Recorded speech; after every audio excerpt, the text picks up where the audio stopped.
नमस्कार सभी दोस्तों को। Very good morning. जैसा कि दोस्तों आप लोगों को पता है, मैंने लास्ट सेशन में संविदा विधि और मुस्लिम विधि के बारे में वीडियो सेशन बना करके अपने चैनल पर अपलोड किया हुआ था। मैं आशा करता हूं कि आप लोगों ने निश्चित रूप से इस वीडियो को देखा होगा और आप लोगों को इससे जानकारी मिली होगी, काफ़ी आप लोगों का कॉन्सेप्ट क्लियर होगा।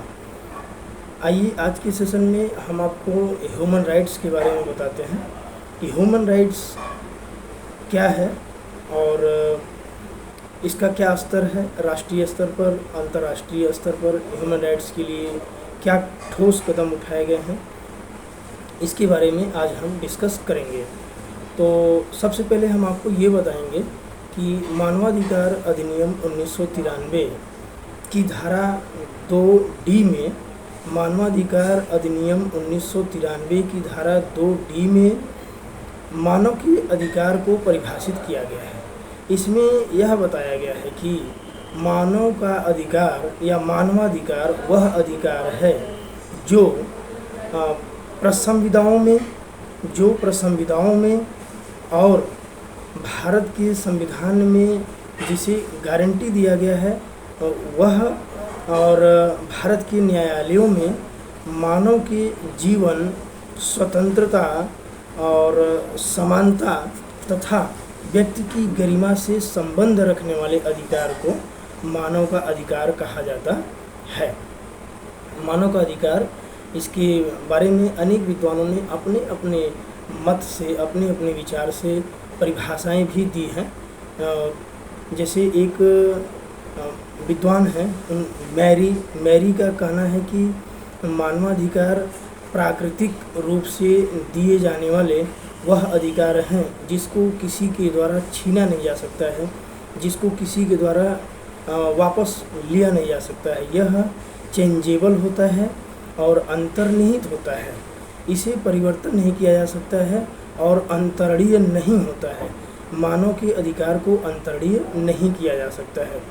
साथ ही साथ हम इस पर भी डिस्कस करेंगे कि मानवाधिकार के इतिहास के बारे में, मानवाधिकार की उत्पत्ति कैसे हुई और कब हुई। तो सबसे पहले सन 1215 ईस्वी में ब्रिटेन में जो निरंकुश राजा हुआ करते थे उनके विरुद्ध वहाँ की जनता, वहाँ की जो पब्लिक है, इन लोगों ने उस राजा की निरंकुशता पर अंकुश लगाने के लिए एक आंदोलन किया और एक अधिकार पत्र बनाया, एक उन्होंने मांग रखी जो कि मानव के अधिकारों से संबंध रखता है। उसके बाद हम पढ़ते हैं कि 1628 ईस्वी में एक बार पुनः मानव के अधिकार के लिए लोगों द्वारा प्रयास किया गया, जो मानव के अधिकार से जुड़ी हुई बातों पर बल देते हैं या जो उसके बारे में प्रयास करते हैं। जितने भी विद्वान हुए जो मानवाधिकार के बारे में विचार करते हैं, इन सभी ने सन 1628 ईस्वी में एक बार पुनः एक बिल ऑफ राइट्स यानी कि मानवाधिकार के लिए प्रयास किया और मानवाधिकार का एक बिल ऑफ राइट्स यानी अधिकार पत्र तैयार हुआ।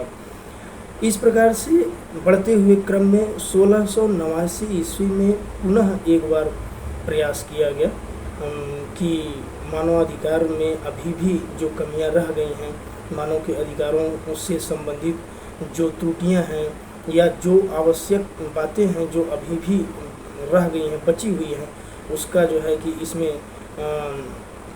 कंसिस्ट होना चाहिए, शामिल होना चाहिए। तो लोगों ने पुनः एक बार प्रयास किया। तत्पश्चात 1789 ईस्वी में फ्रांस की क्रांति के बाद फ्रांस के लोगों ने मानव के अधिकारों के लिए फिर से वहाँ के राजा के विरुद्ध आवाज़ उठाई और मानव के अधिकार के लिए जो कदम उठाया जाना चाहिए उनसे इस बात की मांग की और पुनः मानव के अधिकारों के लिए सन 1789 ईस्वी में फ्रांस में ये प्रयास किया गया कि मानव के अधिकार के लिए क्या क्या कदम उठाया जाना चाहिए और क्या शर्त होना चाहिए। उसके बाद अमेरिका में सन 1791 ईस्वी में अमेरिका में भी मानव के अधिकारों के लिए ठोस कदम उठाया गया और अमेरिका में ही सन 1941 में तत्कालीन राष्ट्रपति रूजवेल्ट के द्वारा मानव के अधिकारों से संबंधित 10 प्रकार के अधिकार वहाँ पर लिखा गया, उसका वर्णन किया गया और उसका उल्लेख किया गया। साथ ही साथ मानवाधिकार के इतिहास के बारे में आप ये जानेंगे कि जब पहला वर्ल्ड वार हुआ सन 1918-19 में, जब पहला विश्व युद्ध ख़त्म हुआ, उसके बाद भी विश्व स्तर पर एक बार ये प्रयास किया गया कि विश्व युद्ध में बहुत खून खराबा हुआ, बड़े लेवल पर जान माल की नुकसान हुई।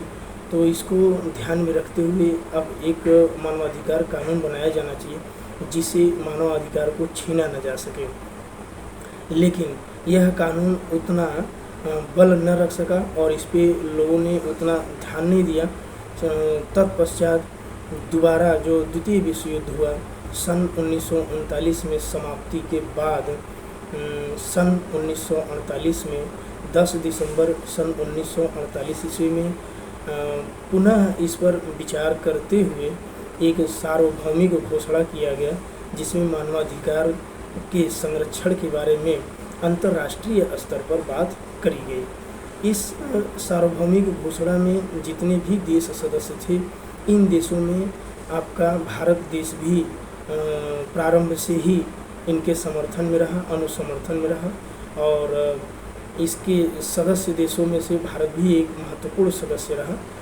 इसी कारण से भारत देश भी सन 1993 में राष्ट्रीय लेवल पर मानवाधिकार संरक्षण अधिनियम 1993 का जो है कि प्रतिपादन हुआ और इसमें भी मानव के अधिकार के संबंध में प्रावधान किए गए कि मानव के क्या अधिकार होते हैं।